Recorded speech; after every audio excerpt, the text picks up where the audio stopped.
Hi YouTube, I'm Jack, a junior doctor working in London, and today's video is about one of the hardest decisions I've ever made, which is leaving surgery to do radiology. I wanted to make this video if any of you are considering changing specialty, just so you can see some of the factors that were in play when I made my decision. I'll be talking through why I chose surgery in the first place, why I left, how I chose radiology, and finally 3 tips for if you're considering a specialty change as well. During medical school, I liked anatomy, and naturally this led me to think about a career in surgery. But eventually I encountered a good teacher who was an ENT consultant, and that's when I first started thinking about ENT as a career, because he seemed so happy with his life and he was very enthusiastic. He was always getting us involved in theatre and also in projects and in clinics. As I came to the end of medical school, like many people, I really wanted to have a think about my long-term career and also specialty. One of the things I did was to go to a careers fair, and there I spoke to an ENT surgeon who again really convinced me that ENT was a great career. The pathology is very interesting and there's a good mix of surgery and medicine. Generally you can fix a lot of problems, which is quite satisfying, and also the work-life balance is meant to be quite good. All in all, it seemed like the perfect specialty and I went for it 100%. To do ENT in the UK, you need to do core surgical training, so that's what I applied for. I found the years quite busy and quite tiring, but I knew that once I got that ENT specialty training number, essentially I'd be set for life with the dream job. For my core surgical training, I decided to take an ENT themed programme, even though it was a little bit further from friends and family than I'd planned. I essentially figured out that it's only 2 years, and for the rest of training I can try and move back nearer to them. During core surgical training I was improving my operating and getting better at managing ENT conditions, so that was quite satisfying. The night shifts and on-calls were still quite tiring, but I still pushed on because I knew it would be much better as soon as I got that ENT ST3 place. However, during my second year of core surgical training, 3 things happened that led me to change my mind. Firstly, I was at the stage of preparing for my ENT ST3 interviews when I caught COVID and had to self-isolate. Initially I was quite gutted because I would miss the last few days of my ENT rotation. However, it did give me time to think a little bit about my situation. On reflection, at this point I was quite burned out because of the frequency of nights and on-calls, and I think I was probably still burnt out from my foundation years. Also contributing to all of this was the fact that I was living in hospital accommodation, I was far from family and friends, and there is the added challenge of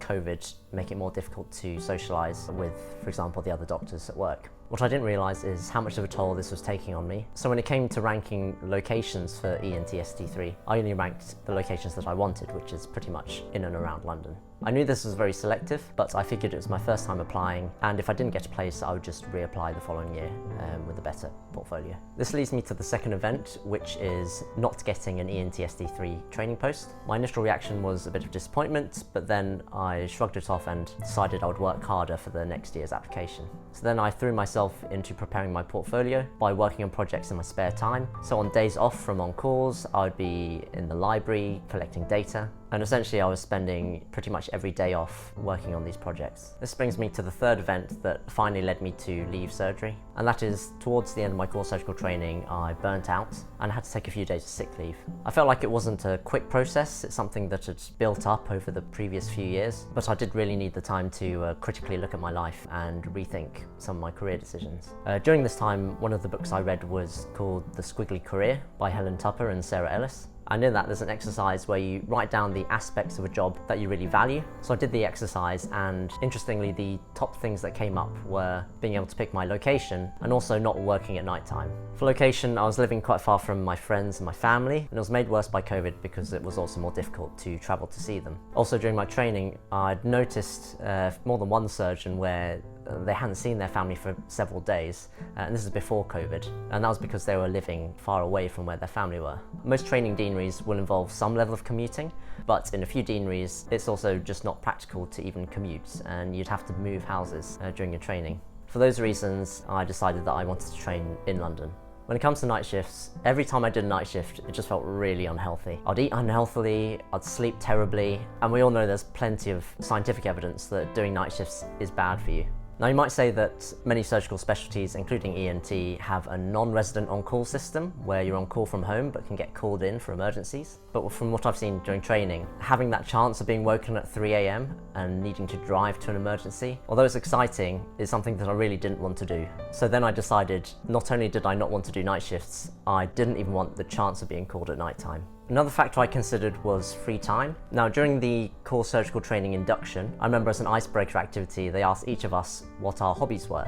What then followed was a list of some of the most amazing hobbies, anywhere from competitive ballroom dancing to running ultra marathons or sailing around the world. However, for pretty much all of them, people then said that this is something they'd stopped since becoming a doctor or since preparing for surgery. I know this doesn't apply to everyone, but I still want to be able to do my hobbies, and I had stopped many of them during surgical training. All of this led to a bit of an epiphany for me, which is that here I was 2 years into surgical training. I was burnt out, far from family and friends, moving house every year, working night shifts, exhausting myself, all just to chase this dream that I had. That, from what I saw, would involve much of the same. I realised that I'd made this decision when I was in my early 20s, and now that I had some experience in the field, I realised that it was not the career path that I wanted.